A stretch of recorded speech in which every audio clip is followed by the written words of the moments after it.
16 सितंबर 1985 रात होने को थी।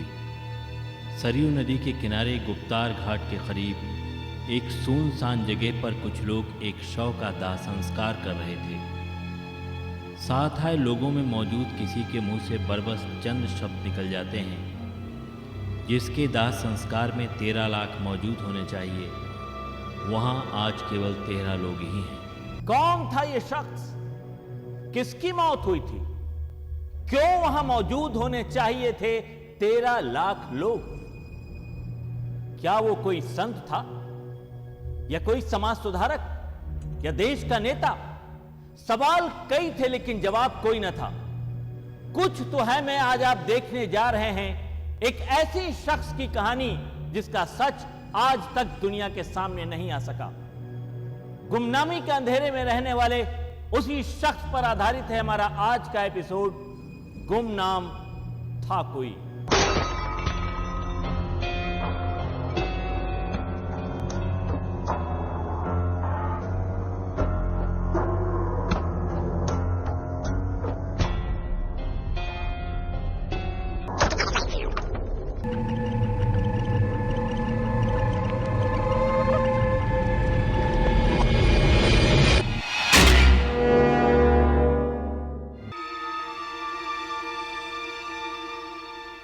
भगवान जी उर्फ गुमनामी बाबा, ये नाम था उस शख्स का जिसका दाह संस्कार 16 सितंबर 1985 को सरयू नदी के किनारे एक इमली के पेड़ के नीचे बड़े ही गुपचुप तरीके से कर दिया गया था। सवाल उठता है, आखिरकार ऐसी कौन सी गुप्त बात थी जो लोगों से छिपाई जा रही थी? गुप्तार घाट पर कोई क्रिमेशन होता नहीं है, सुंदर प्लेस है वो। वहाँ पर ले जाके गुपचुप रूप में हुआ तो एक सस्पिशियस बात थी। तो एक ये लगा कि चलो भाई एक महत्वपूर्ण खबर हो सकती है, तो उसी लिए हम लोगों ने उसमें इन्वेस्टिगेशन शुरू किया। तो कुछ ऐसी बातें लगी कि हाँ कुछ सस्पिशियस है, तो उसी को लेकर हम आगे बढ़े और फिर तो खुलता चला गया। एक से एक रहस्यों का सागर है ये, तो जिसमें आप जितना गोता लगाएंगे उतना ही इसमें ढूंढते जाएंगे। राम भवन फैज़ाबाद, यही वो जगह है जहां सन 1983 से भगवान जी उर्फ गुमनामी बाबा रह रहे थे। सूत्रों के मुताबिक फैज़ाबाद के तत्कालीन senior surgeon doctor RP Mishra के द्वारा गुमनामी बाबा का परिचय परिवार के एक सदस्य के रूप में करवाकर यहाँ ठहराया गया था। और जो उनका लुक आफ्टर करते थे, जो देखभाल करते थे डॉक्टर मिश्रा, उन्होंने कहा था कि भाई वो यहाँ पे अयोध्या में रह रहे हैं और देखभाल उनको करनी पड़ती है पूरी उसकी। वो अयोध्या फैज़ाबाद से दूर पड़ता है, तो वो चाहते थे कि फैज़ाबाद के आसपास कहीं उनके घर के आसपास कोई जगह मिल जाए उनको, तो वहाँ वो रह जाएं, तो उनको देखभाल करने में भी सुविधा हो जाएगी। फिर उनसे मुलाकात हुई थी हमारी। फिर हमने कहा, उन्होंने कहा भाई आपका कोई जगह हो तो बताइए मुझको। भवन स्वामी गुरबसंत सिंह के मुताबिक गुमनामी बाबा का परिचय उन्हें एक धार्मिक संत के रूप में दिया गया, जो कोलाहल से दूर एकांत स्थान की तलाश कर रहे थे। गुमनामी बाबा की इच्छा के मुताबिक गुरबसंत सिंह ने राम भवन के पीछे वाले हिस्से पर मौजूद एक सेपरेट कमरों में उनके ठहरने की व्यवस्था कर दी, ताकि बाबा को कोई असुविधा न हो। सूत्रों के मुताबिक रहने की उचित जगह ढूंढने के लिए बाकायदा रेकी की गई थी और तमाम मकानों को देखने के बाद राम भवन का चुनाव किया गया था। फैज़ाबाद की 6 साइटें उनको दिखाई गई थी, 6 मकान दिखाए गए थे, ये स्थान जहाँ जहाँ आपको जा सकते हैं। तो उन 6 को क्रॉस करके उनको राम भवन को टिक किया था।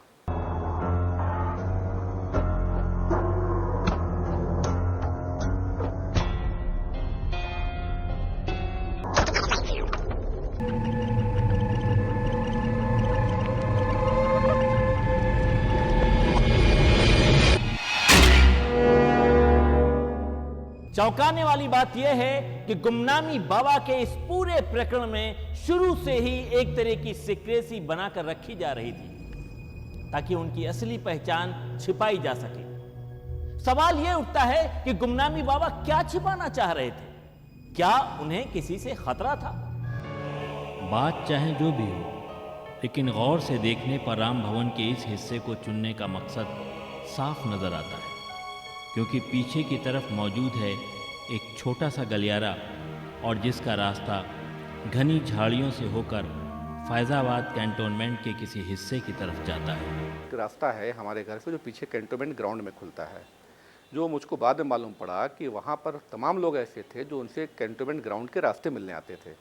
ये हम लोगों को सुबह मालूम पड़ता था कि रात में गाड़ियों से कुछ लोग आए थे और उनसे मिलके चले गए। ये बात गौरतलब है कि गुमनामी बाबा के मिलने वाले हमेशा से ही इसी रास्ते का प्रयोग करते थे और स्वयं बाबा का आगमन भी इसी रास्ते से रात के वक्त हुआ था। धीमे धीमे करके उनके सामान एक एक दो दो बॉक्सेस करके शिफ्ट होते गए यहाँ पर वो, और लगभग 1.5 महीने बाद एक दिन सुबह मालूम पड़ा कि रात में 12 बजे के बाद कोई व्हील चेयर से कोई उसमें इंटर हुआ है। तो मैंने पूछा तो मालूम हुआ कि साहब वो बाबा जी जिनको आना था वो आ गए हैं। गुमनामी बाबा की असली पहचान के बारे में जब डॉक्टर आरपी मिश्रा से पूछताछ की गई तो उन्होंने गुमनामी बाबा से जुड़े सारे सवालों का जवाब अपने ही तरीकों से दिया।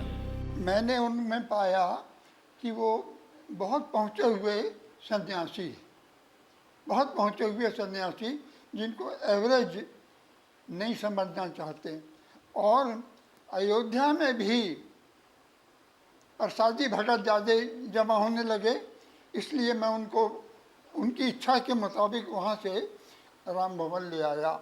जैसा उनके श्रीमुख से निकला कि वो एक साधना में लीन हैं, he is devoted to a very high degree of penance, वो मटेरियलाइज कर रहे हैं, और वो मटेरियलाइज पूरा हो जाने के बाद he will come and sit before us and talk to us face to face.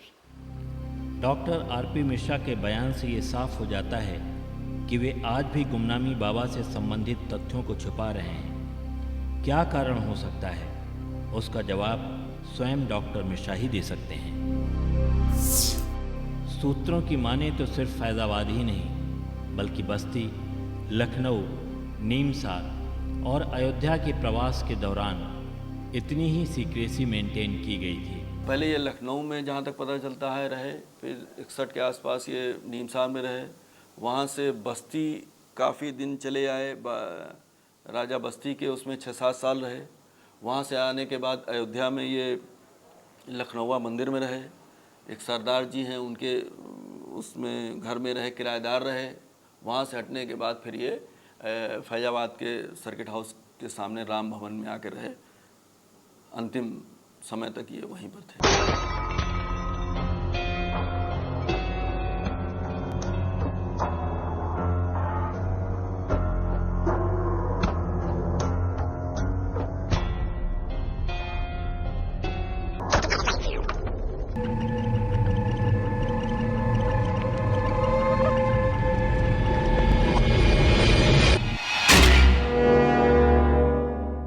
एक धार्मिक पुरुष के लिए इतनी सीक्रेसी, ये एक आश्चर्य की बात है, वो भी जब रहने का स्थान फैजाबाद शहर के बीचों बीच हो। सवाल यह उठता है, भगवान जी उस गुमनामी बाबा को एकांत की आवश्यकता थी तो वो किसी भी निर्जन स्थान को चुन सकते थे। अभी वक्त है एक छोटे से ब्रेक का। ब्रेक के बाद आप रूबरू होंगे गुमनामी बाबा से जुड़े तमाम हैरत अंगेज तथ्यों से।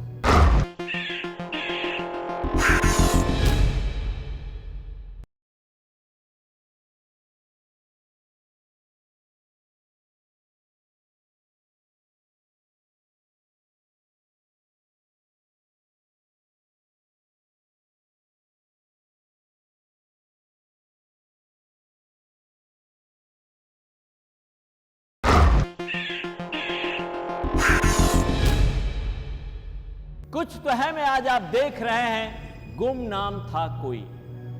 सूत्रों के मुताबिक 80 के दशक में फैजाबाद में रह रहे भगवान जी उर्फ गुमनामी बाबा का असली परिचय अब तक दुनिया के सामने नहीं आ सका है। एक धार्मिक संत के रूप में जाने जाने वाले गुमनामी बाबा से जुड़े हैं कई हैरत अंगेज किस्से।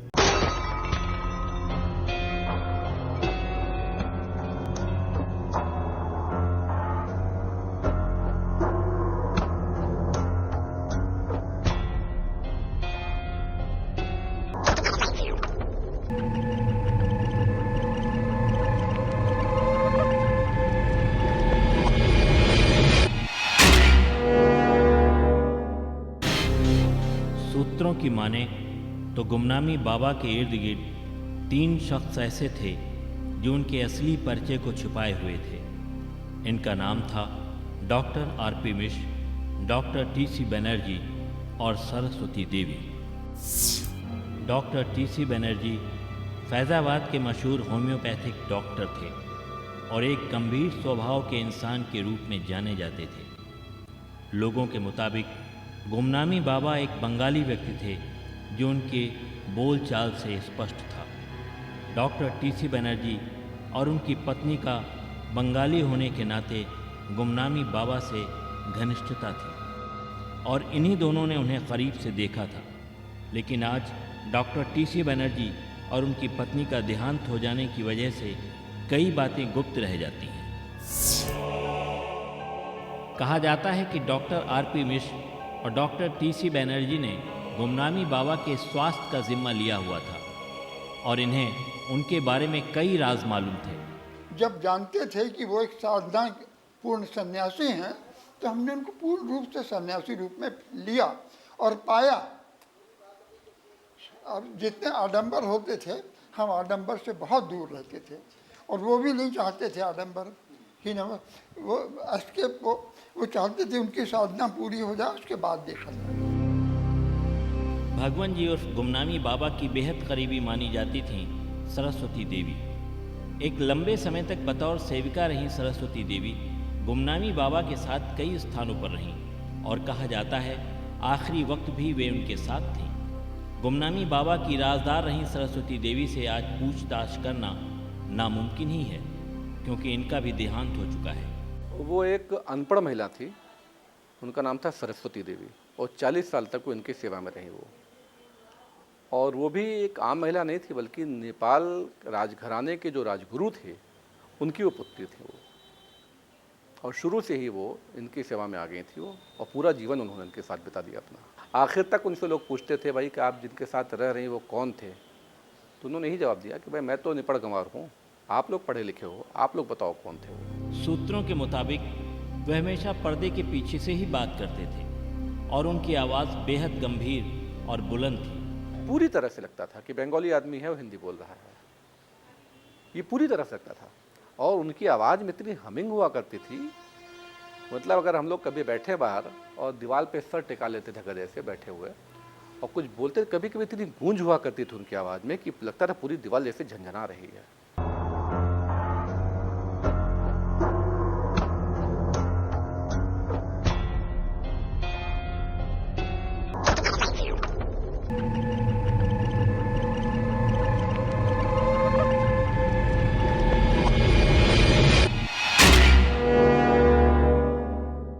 हमारी इन्वेस्टिगेशन के दौरान एक खास बात जो सामने उभर कर आई वो थी गुमनामी बाबा द्वारा अपने चेहरे को छिपाए जाने की। उनसे मिलने वाले लोगों के मुताबिक वे हमेशा पर्दे की आड़ में रहकर बात करते थे। खास लोग जो उनके सामने जा सकते थे उनसे मिलते वक्त वे एक मंकी कैप के जरिए अपने चेहरे को छिपा लेते थे। अपने असली परिचय को छुपाने में माहिर गुमनामी बाबा का तकरीबन 40 साल के दौरान उत्तर प्रदेश में कई स्थानों पर रहने का जिक्र मिलता है। सूत्रों के मुताबिक सरस्वती देवी के पिता महादेव प्रसाद मिश्र, जिनका संबंध नेपाल के राजघराने से था, उनके साथ गुमनामी बाबा ने सन 1963-64 के दौरान बस्ती पहुंचे थे। अपने बस्ती प्रवास के दौरान गुमनामी बाबा पठान टोला स्थित श्री नवल किशोर श्रीवास्तव के मकान में रहे। फिर ठीक उसके सामने स्थित एक मकान में आ गए जिसका अगला हिस्सा पक्का और पिछला हिस्सा खपरेल का था।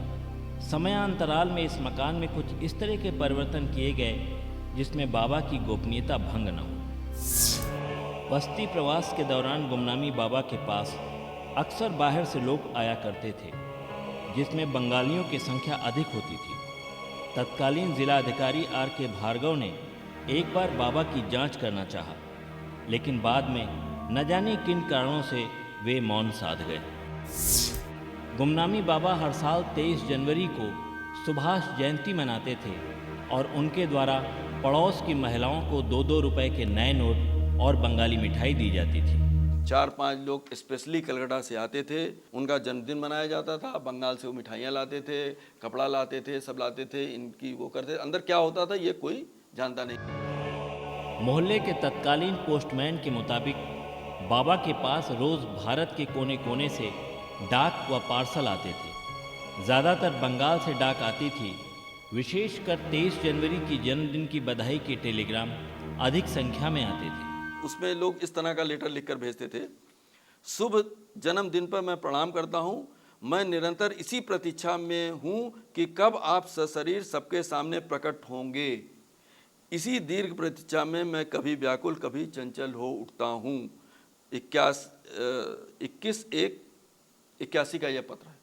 तो किसको ये आदमी कह रहा है कि आप प्रकट होंगे? कौन छुपा हुआ था?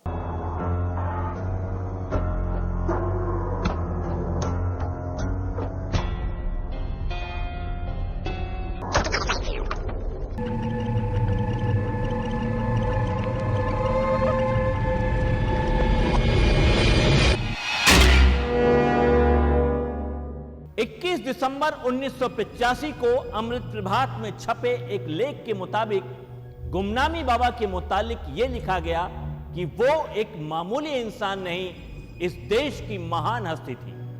दरअसल इस व्यक्ति में गहरी सूझबूझ और अद्भुत शक्ति थी और अदृश्य शक्तियों पर इसका अधिकार था। अमृत प्रभात ने 21/12/1985 के संस्करण में आगे लिखा है, वो व्यक्ति नेपाल से भारत आया और रात में लखनऊ पहुंचा। इस समय बाबू संपूर्णानंद उत्तर प्रदेश के मुख्यमंत्री थे।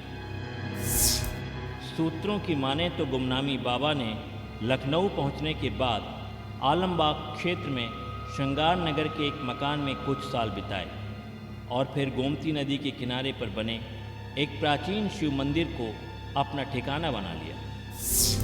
कहा जाता है कि इस शिव मंदिर में रहने के दौरान गुमनामी बाबा शव साधना करते थे और शवों का इंतज़ाम खुद बाबू संपूर्णानंद के इशारे पर लखनऊ मेडिकल कॉलेज से हुआ करता था।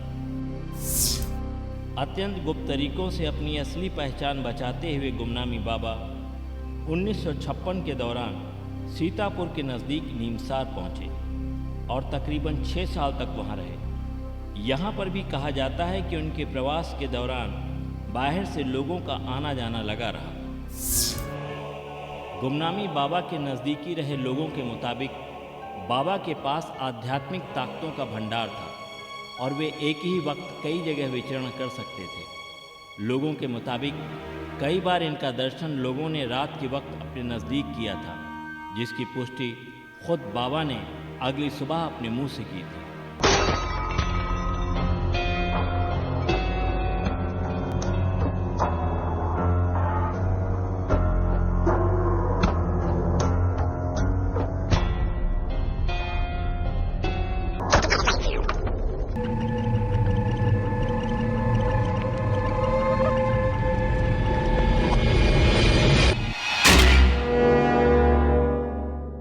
अपनी आध्यात्मिक ताकत और प्रभावशाली व्यक्तित्व के चलते गुमनामी बाबा ने लोगों के दिलो दिमाग पर अपनी सत्ता कायम कर ली थी, इसमें संदेह नहीं।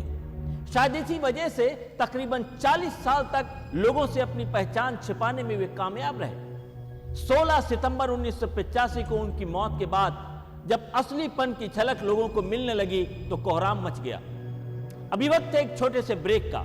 ब्रेक के बाद हम आपको बताएंगे क्या हो सकता था गुमनामी बाबा का असल परिचय।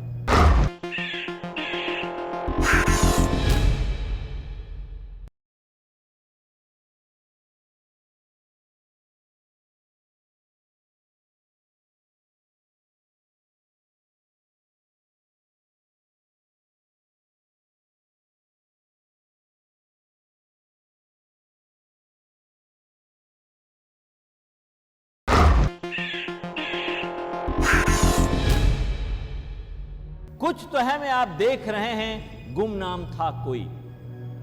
16 सितंबर 1985 की रात गुमनामी बाबा के दाह संस्कार के बाद उनके खास शिष्यों में मतभेद का सिलसिला शुरू हो गया, जिसके चलते कई हैरत अंगेज राज दुनिया के सामने आने लगे।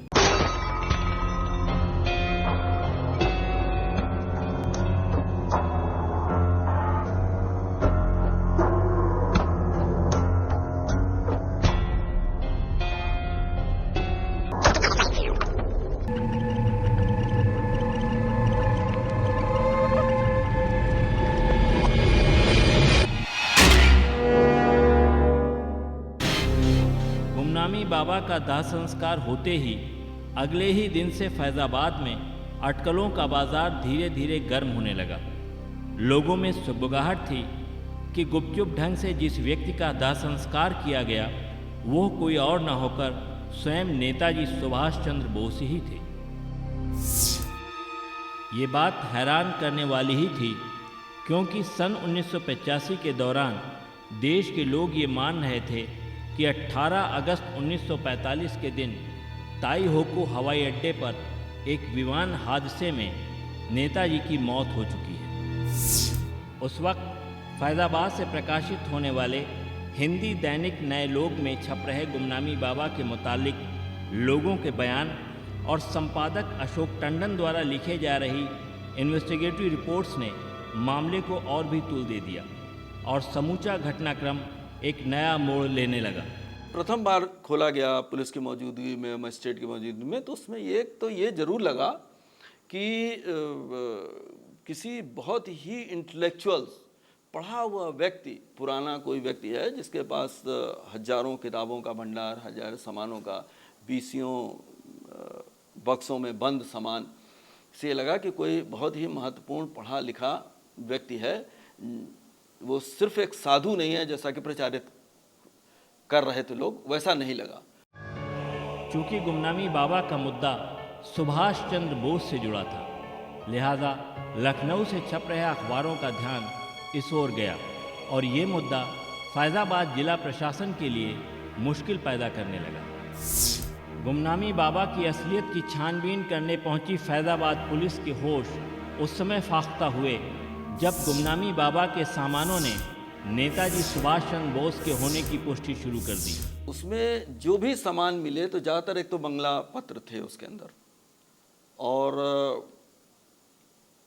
जो पत्र थे जिन व्यक्तियों को हम लोगों ने नाम उनका पता चला कि इन लोगों के पत्र हैं, तो जैसे कि एक डॉक्टर पवित्र मोहन राय का पत्र मिला उसमें, तो डॉक्टर पवित्र मोहन राय बाद में पता चला कि ये INA की सीक्रेट सर्विस के इंचार्ज थे।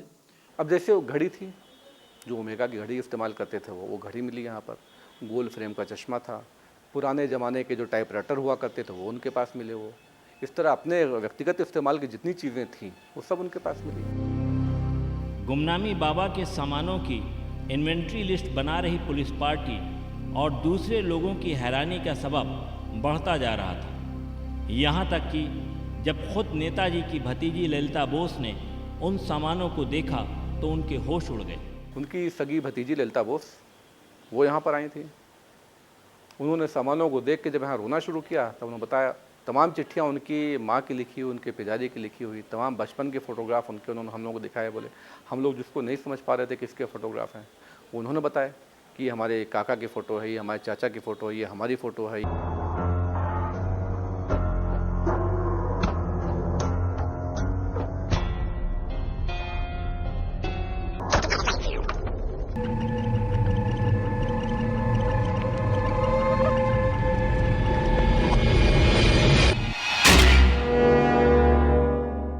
आज बस इतना ही।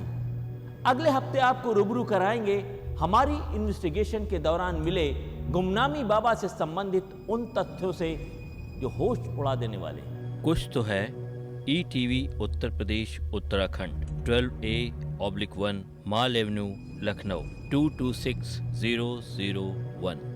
अब दीजिए कुछ तो है कि टीम को इजाजत। हम आपसे फिर मिलेंगे इसी वक्त इसी चैनल पर। तब तक के लिए नमस्कार।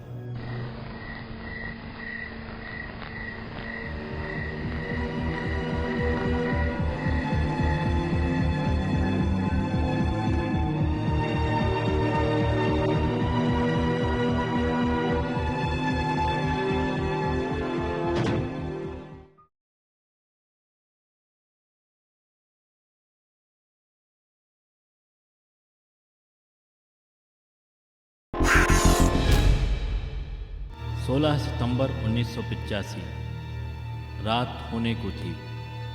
सरयू नदी के किनारे गुप्तार घाट के करीब एक सुनसान जगह पर कुछ लोग एक शव का दाह संस्कार कर रहे थे। साथ आए लोगों में मौजूद किसी के मुंह से बरबस चंद शब्द निकल जाते हैं, जिसके दाह संस्कार में 13 लाख मौजूद होने चाहिए, वहां आज केवल 13 लोग ही हैं। क्यों वहां मौजूद होने चाहिए थे 13 लाख लोग? क्या वो कोई संत था, या कोई समाज सुधारक, या देश का नेता?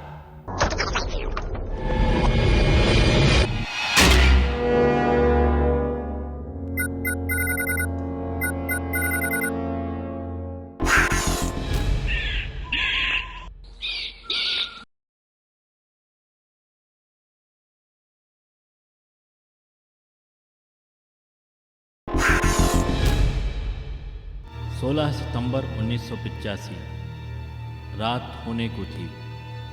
सरयू नदी के किनारे गुप्तार घाट के करीब एक सुनसान जगह पर कुछ लोग एक शव का दाह संस्कार कर रहे थे।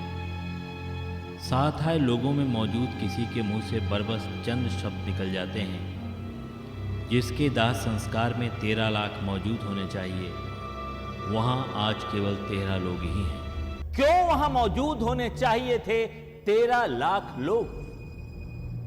क्या वो कोई संत था, या कोई समाज सुधारक, या देश का नेता?